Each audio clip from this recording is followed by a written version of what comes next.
Well, welcome back to another episode of our New Mexican Sports Podcast. I'm your sports editor, Will Weber, joined by James Barron, who's just finishing breakfast, chewing on an apple. Not much of one. Yeah, that's all we can afford these days, since grocery bills are astronomically high. Trust me, Yeah. I know all about that. With kids at home and four dogs, yeah, it's bad. So, look, man, we're coming off a really busy weekend. Last weekend was Oh, yeah. And it's not like it's going to get any slower this weekend either. no, no. There are three really busy weekends for any sports writer Yeah. at this local newspaper level. One of them is definitely the middle of November, because that's Yeah. convergence of all the fall championship stuff, and then the winter sports are starting. Then you got March Madness, which is a life unto its own, and then the May championship season. But yeah, it always sneaks up on me. I don't know. This is my 30th year covering sports, and it always hits me like, what is going on here? Why are we so busy? It's like you still haven't figured that out after all this time, huh? No, and last weekend, look, I know you were doing your thing with cross country. Thank God you covered cross country, because then I didn't have to worry about that for 1 second. But yeah, I drove down to Anthony to watch the Capital Gadsden football game on Friday, and that's one of the few high schools I've never been to. And the weird thing is, I've for anyone who's actually been to Gadsden High School, it's the weirdest thing. You're driving south out of Las Cruces. It's about 20 miles. You're almost to El Paso at that point, Yeah. but you actually leave the state of New Mexico. You get off at the main exit into Anthony, and it says "Welcome to Texas." It's like 200 or 300 yards into the state of Texas, and so you get off, and you're following the road, the MapQuest road to Gadsden High School. You're in the state of Texas, and then you look at. I was looking at it as I'm driving, which I probably shouldn't have done. And literally, right on the other side of the road, about 15 feet off the road, is the state of New Mexico. And then Yeah. you cross over it's like a little drainage ditch, and then there's a little tiny nondescript green sign that says "Welcome to New Mexico." Like, I Mexico didn't again. even realize I'd left. Yeah, and so the school is only about a half mile inside the state border, and then to leave, you got to come back through Texas and back into the state. So it was interesting. So, and then of course, Capital lost 50-0. So there was that. Uh, Hey, at very, least they made them play till almost literally the final minute. they did, yeah. And they never crossed midfield though. Capital never got past the 50. They got a couple times where they got. I think the furthest they got to was to the 47, and then just you know, Wow. yeah. And the thing is, now the high school football playoffs are resuming this week, and that's one of the big things. It's that and the state volleyball tournament, which I know is your baby. Let's talk about volleyball first. The volleyball state tournament is, anyone who's ever been to it, it's like a carnival. And you walk into the Santa Ana Star Center, or whatever they call it now, the Rio Rancho Events The Center, Rancho Events Center. Yeah. and it's a cool experience because you get to see all these courts. And there's a lot of activity going on at one thing. And I know that your favorite thing is to, like, you set up camp. You basically live in that building for 3 days, don't you? Yeah, pretty much. They go from like 8 a.m. to about 8 or 9 p.m. at night, and they pretty much have volleyball nonstop there. And that's just from 3A on up. I mean, you still got, Rio Rancho has games, Cleveland has games, Bernalillo has games. So, it's not like it's just, it's just all at the Star Center. I mean, you're kind of all over the place. And, fortunately for us, the main schools that we do cover are going to be at the Star Center. So you can pretty much just plop down and just call it a day and just sit there for the rest of the day. So that's what we'll have, and it should be very very interesting. Considering that 3A we've got four from yeah 4 out of the 5 District 2 AAA schools are there, and 3 of them are in Santa Fe. You got St. Mike's a top seed and the 3-time defending state champs, and then you got Santa Fe Indian Schools, a number 3 seed, and won't play until the quarterfinals on Thursday afternoon, I should say. And then you got Santa Fe Prep. That's a kind of I consider it my dark horse, just because they're a very good team, and they've been very competitive against every single team that they've played in district. They just can't catch a break. I mean, I can't.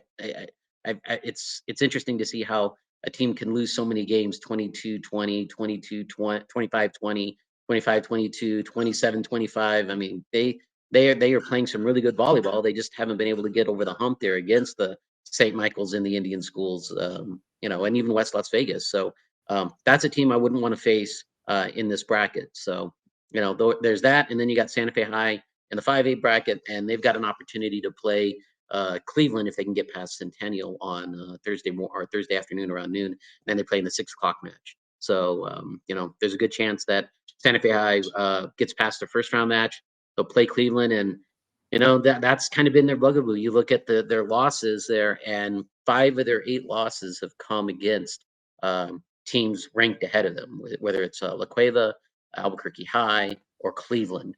Those schools have beaten them, and then the team that's right behind them in the 7th seed, Los Lunas, they've lost to them. So really, I mean, that's 6 out of 6 of your 8 losses are against teams that are top caliber in 5A.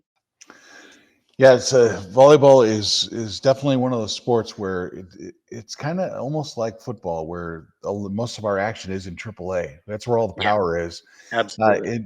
You really get an appreciation for how good the sport can be when you do watch some of those 5A matches, because Oh you my get some gosh, it's phenomenal amazing. athletes. Yeah, sometimes you just want to sit there and watch the Yeah, 5A schools, just because that's truly exceptional volleyball that you're seeing right there. yeah, they're above the net. That's the cool Yeah, thing about that level is you get to see some kids who can really just play out of their minds. I would say 5A and probably the top 3 or 4 teams in 4A, like Pius this year, Hmm.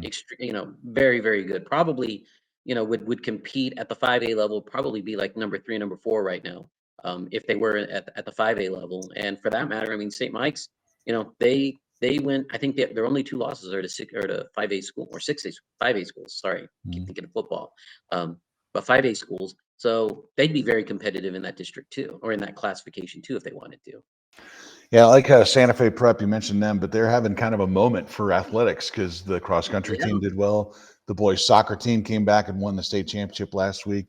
The girls soccer team had a solid season. So they did. there's something going on at Santa Fe Prep where they look, and it's coming off a very strong spring season as well for them. So Yeah, my question absolutely. is, why don't they have football? They should add football and just see what they can do there. And the thing is that Santa Fe Prep was kind of the school of the week last week, but I got a feeling that Santa Fe Indian School is going to be that this week, and to follow up off of that, the Indian School, the boys cross country team won state. The volleyball team, if they can get Casey Sosi back, who is their best player, Mhm. and it appears like it's 50-50 that she might be able to play, but if they can get her back, they've got a shot at making it to the state championship. Now, can they beat St. Michael's? Probably not. Not if Sotsi's not 100%, because she's definitely a difference maker. I think it's between her and Cobra's Haley Gutierrez is the best player in 3A. But if she's not 100%, I think Indian School can give St. Mike's a challenge, but I'm just not sure if they can get over the hump. It's gonna take quite the effort from the rest of the team to be able to do that. Yeah, last Saturday was just one of those just god awful busy days for the two of us.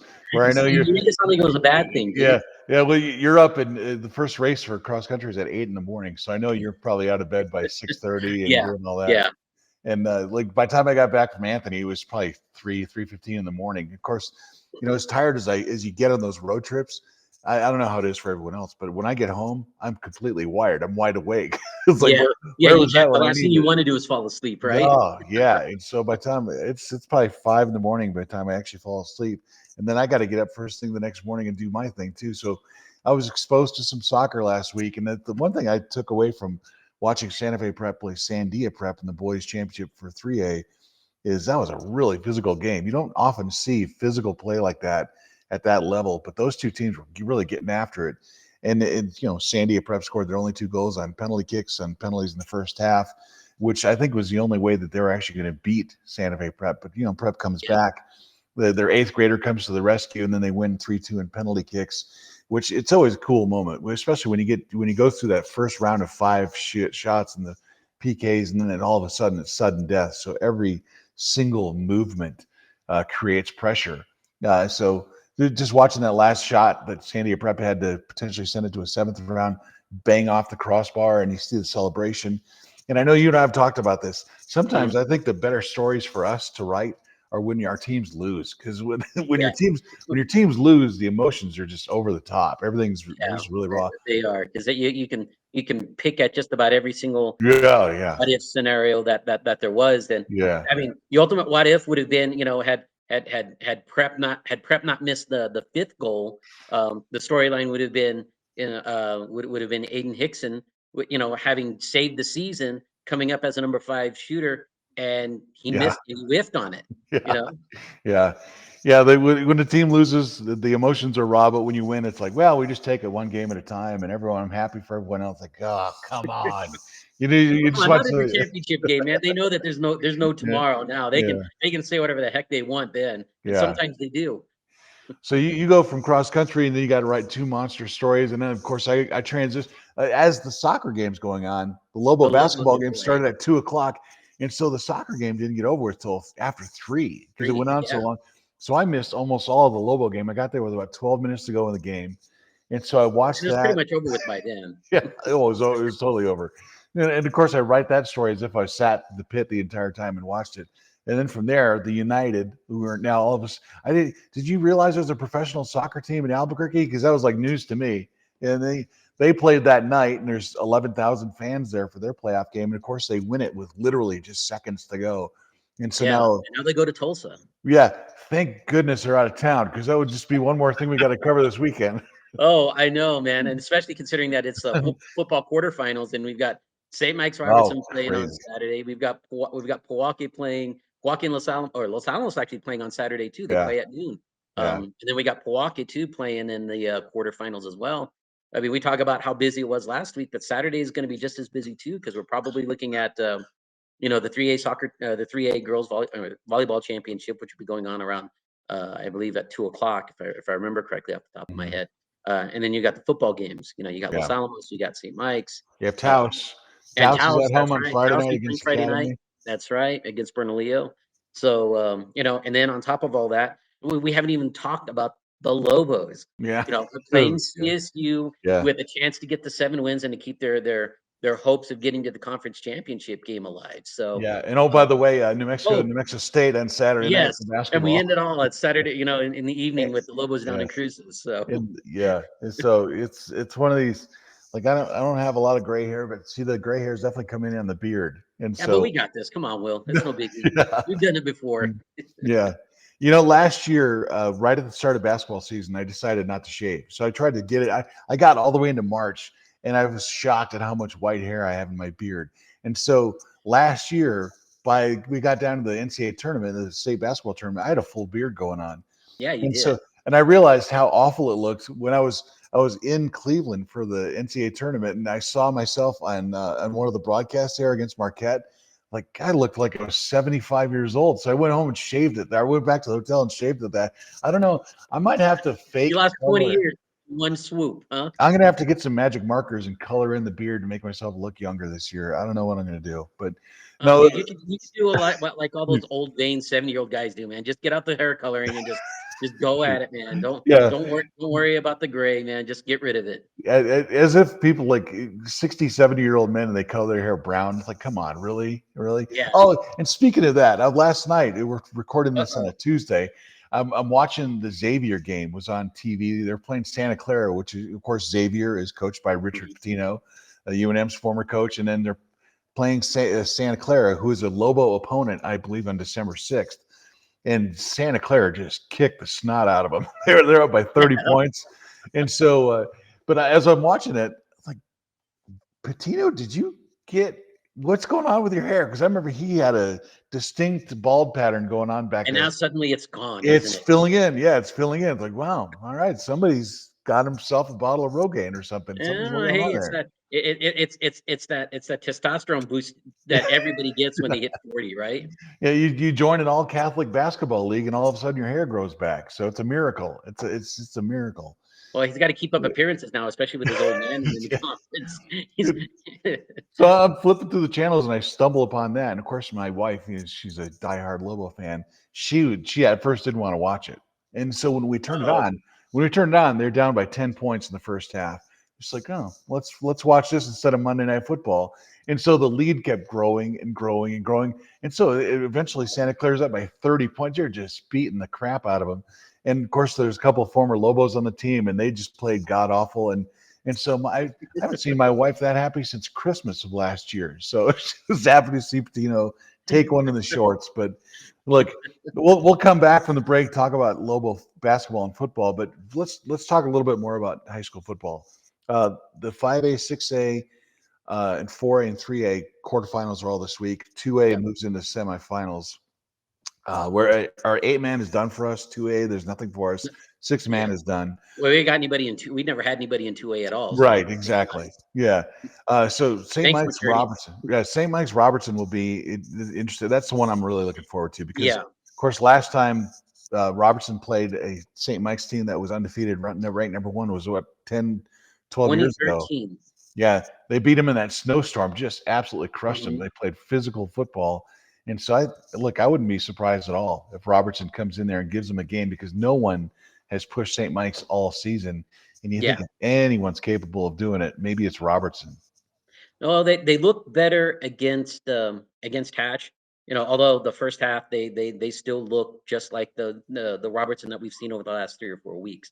They can move the ball a little bit, but then they kind of self-destruct with penalties and then turnovers, and that kind of hurt them in the first half. And they were down 8-7, and then they finally come out and they finally started getting things rolling. They get a touchdown right off the bat. Um, but they didn't score. But they didn't score again until the fourth quarter. They get a pick six, and then they stopped. They stopped Hatch inside their own inside the Robertson 10, or inside their own 10, I should say.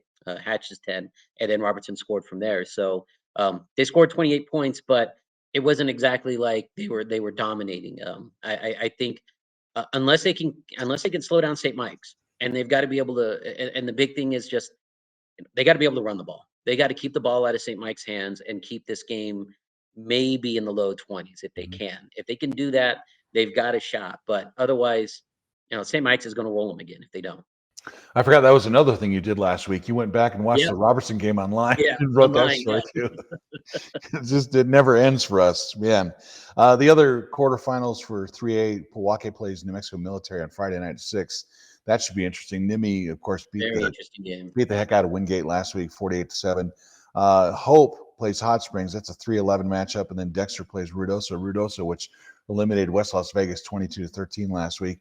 Really, kind of a disappointing year for West Las Vegas because it looked like they had quite a bit of potential, but they just never seemed to get out of their own way. They just never got things going.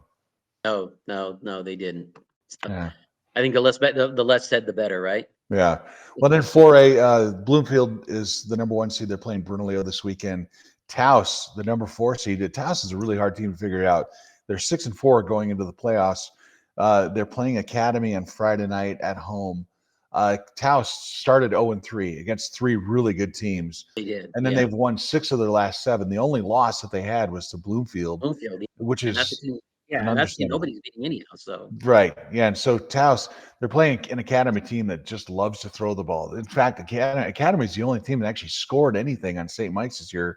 They scored a couple touchdowns late. They got to 21, which still infuriates St. Mike's. I know giving up 21 points to anybody just really bugged them. yeah, of course, of But course. but that'll be an aerial assault on one side, and then Taos with a more of their traditional conventional attack. Then you have Chaparral and Moriarty.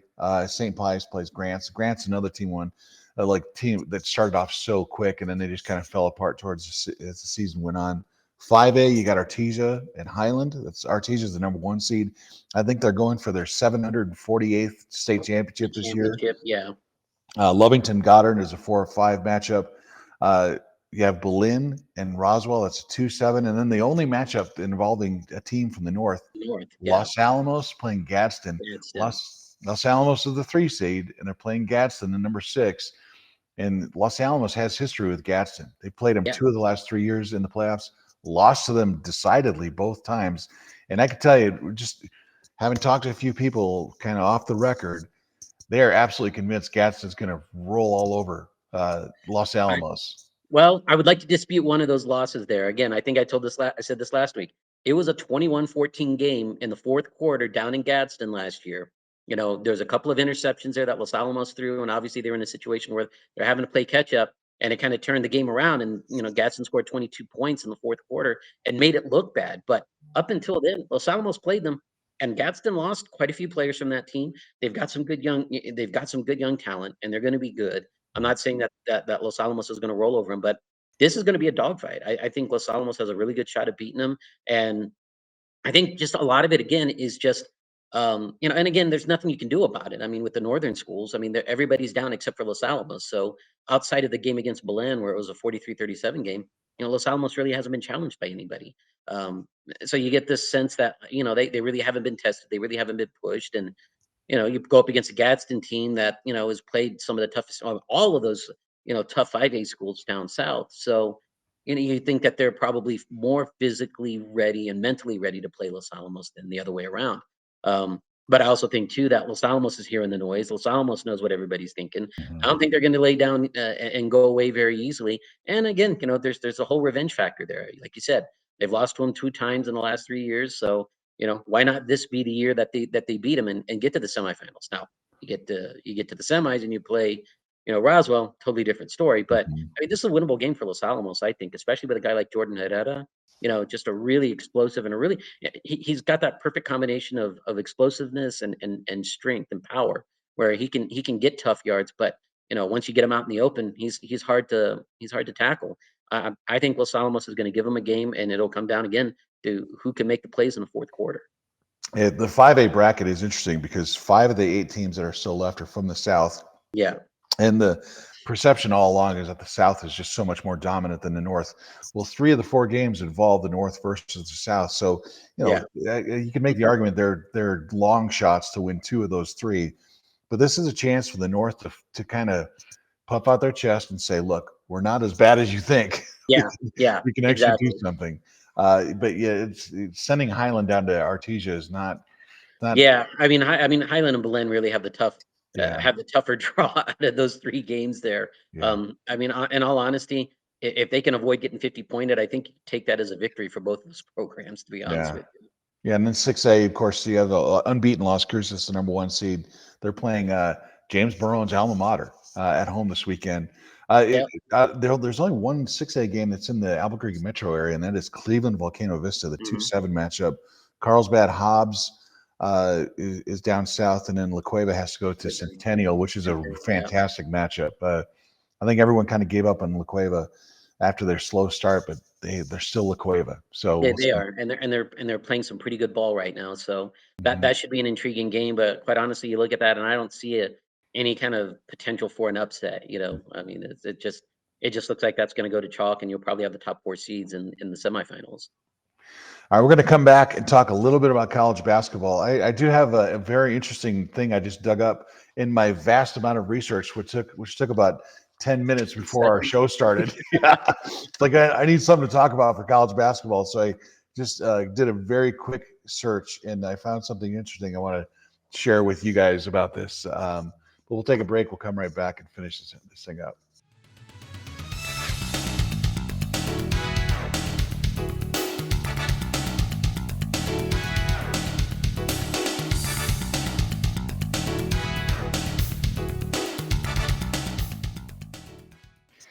Look, time to talk about some college sports this weekend. We're winding things up with the college football regular season. We're in the home stretch.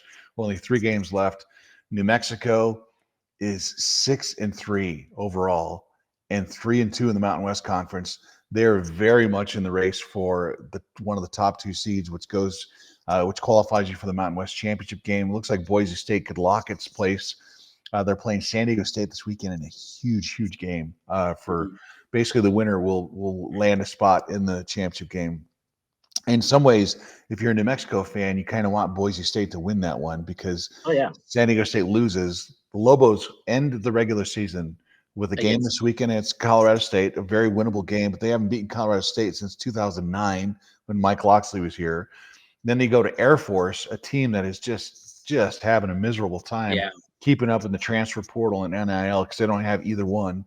And then they close the regular season at home against San Diego San State, Diego and State. it in a game that conceivably could determine a spot in the Mountain West Championship game. It's weird. It's Yeah, unbelievable to think that a team picked 11th in the preseason is not only bowl eligible, but they could conceivably finish 9-3 and 6-2 in the Mountain West. It's just that blows my mind.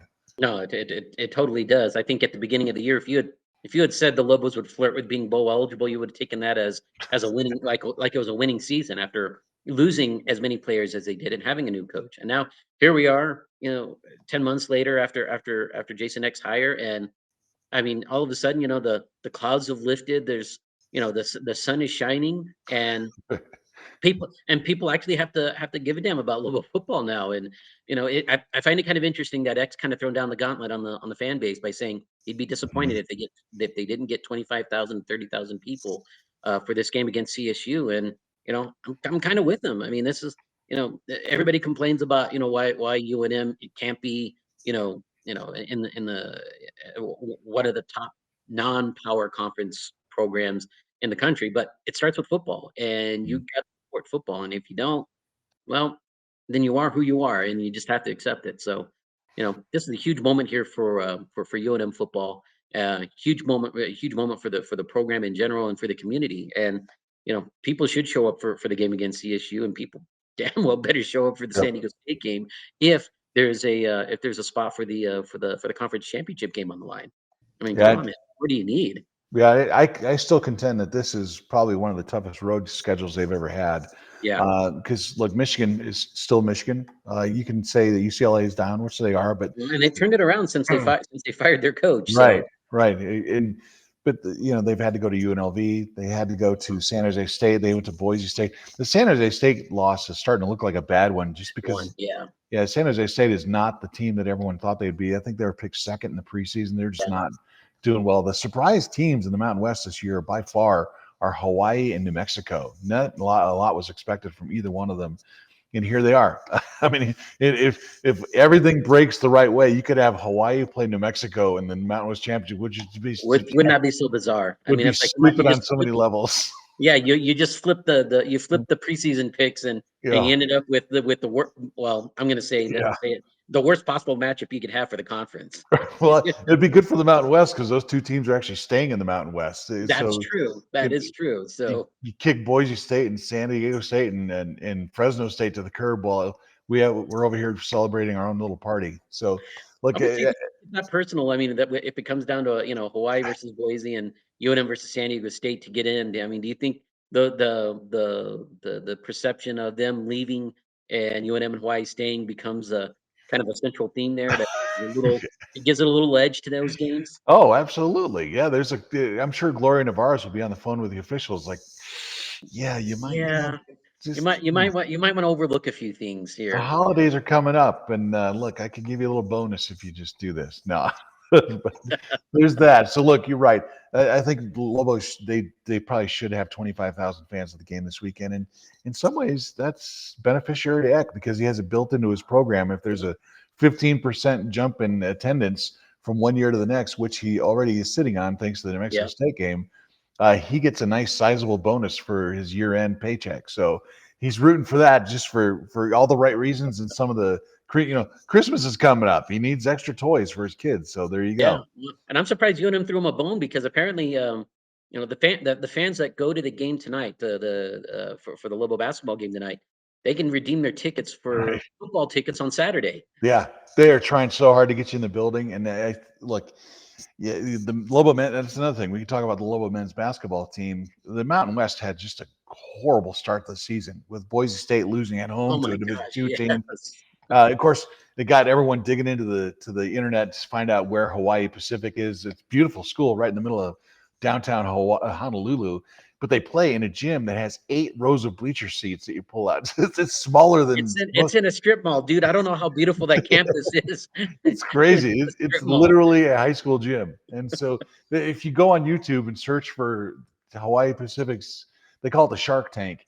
And there's a guided tour by the athletic director. It talks about how the place gets rocking, and it's funny because Santa Fe Prep was probably watching that, laughing at them because their gym's probably bigger than what Hawaii Pacific's is. Oh, So I was gonna say that they probably dreamed to have a gym like Santa Fe High's. oh god, it'd be like playing in a cathedral for them.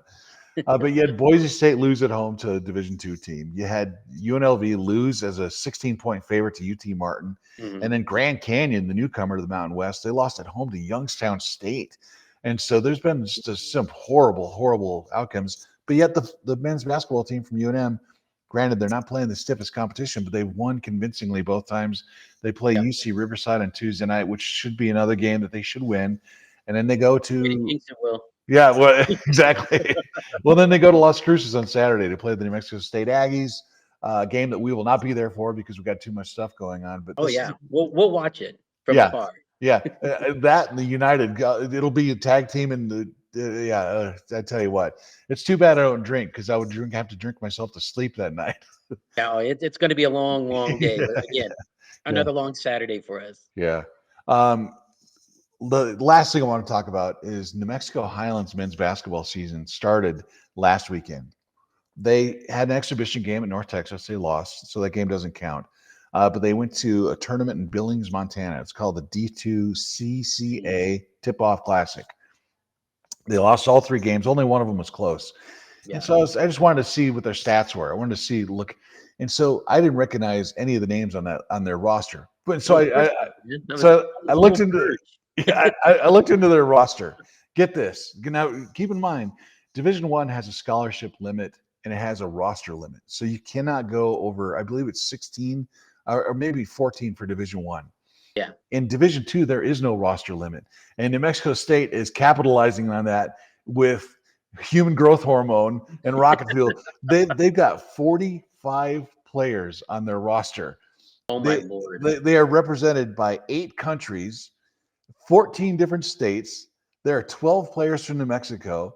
The schools represented from New Mexico: Manzano, Sandia, Mayfield, Atrisco. Santa Teresa, Cibola, Shiprock of all places, Rio Wow. Grande. Shiprock. Yeah, Rio Grande, Farmington, Trisco Heritage, and then of course Santa Fe High. Lucas Turner is on a team, and then you got there's 4 players from Colorado. There's 3 each from Georgia and Texas and in California, and then the countries represented are Belarus, the UK, Congo, Canada, Cameroon, Estonia, and Guinea. The player from Guinea is someone that all Lobo fans know, and that's Ibrahima Sakau, who's on the roster. He still hasn't played.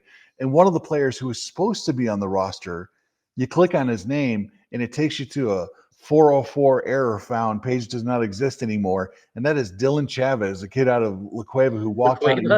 Yeah, and he apparently he's not on the roster. He's not one of the 45 players on the New Mexico Highlands roster. Imagine being the coach at New Mexico Highlands, where you turn around and you're like, who am I going to put in next? And there's so many guys you don't even know their names. Like, the one over there, the number 97. I'll take that guy. Get in the game. Do you know how many rows he's probably taking up right now with 42 guys? Yeah, yeah. They have to get 2 buses to go on road trips. I know. Yeah. But so New Mexico Highlands are off to an 0-3 start. They're playing New Mexico State tonight in Las Cruces. And if they turn around and win that game, they're going to need to have all 45 guys play at the same time. It's going to be 45-on-5 at New Mexico State. And it still might be close. Yeah, it might be. Yeah. So I think that's what we like to call in the business stacking your roster to build scholarship. Because all 45 of those guys are paying tuition. And all 45 of those guys, yeah. And so New Mexico Highlands' roster limit is big, and so is the money coming into the school. So wow. But we should have known that when we had the coach on there, Zach September, when he came on the show. Remember, I said he looked like a James Bond villain because he's 33 years old. He had all white hair. He is a Bond villain. He's literally an evil monster. Building his roster with people like that. So, yeah, that's all I have in New Mexico Highlands basketball. And then, of course, they play UNM. I think it's on December 1st. So watch that be UNM's first loss. They lose to Division II school with 45 players on it. Yeah, maybe. Oh, and by the way, you did overlook one other thing too. They have former West Las Vegas head coach Ryan Aragon and their assistant coaching staff. So I mean, he pretty much hit everything. I mean, he pretty much threw a dart at everything and nailed it. So Right. at least from that standpoint, he's doing a great job. Now on the flip side, you got to turn all those kids into results, and clearly that hasn't turned out yet. So we'll just have to wait and see, huh? You got to give him credit though. He went as far south as Santa Teresa and as far north as Farmington and Shiprock. You don't see. That's impressive. Yeah, there's not a lot of men's college basketball players that come out of Shiprock. So, man, he dug hard for that one.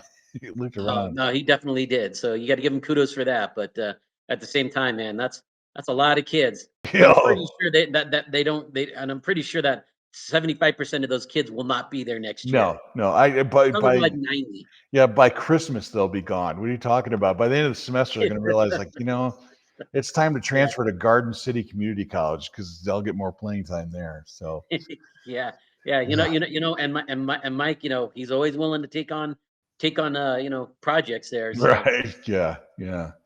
All right. So that'll put a wrap on this show. It's Tuesday, which means I have to go to the Jason Eck press conference. Keep a candle burning for Jason Eck, because Wisconsin is keeping a seat warm for him. If it doesn't happen at the end of this year, now Wisconsin came out and said they're going to keep their coach through the next season. the kiss of death for coaches, though, right? Oh yeah, he's already filling out change of address forms, even though he hasn't gotten the job yet. He's going to Wisconsin, so Yeah. just enjoy it while it lasts. But busy week for us. State volleyball tournament starts Thursday. Tons of high school football this weekend. United soccer, Lobo men's basketball, New Mexico State Highlands basketball, Highlands UNM football. A ton of stuff going on. So Yeah. yeah, Absolutely. it's gonna be fun. You're loving it though, Will. Come on. Yeah, dude. Love the gray hair is turning grayer by the second. But anyway, thanks for tuning in, and we'll talk to you guys next week.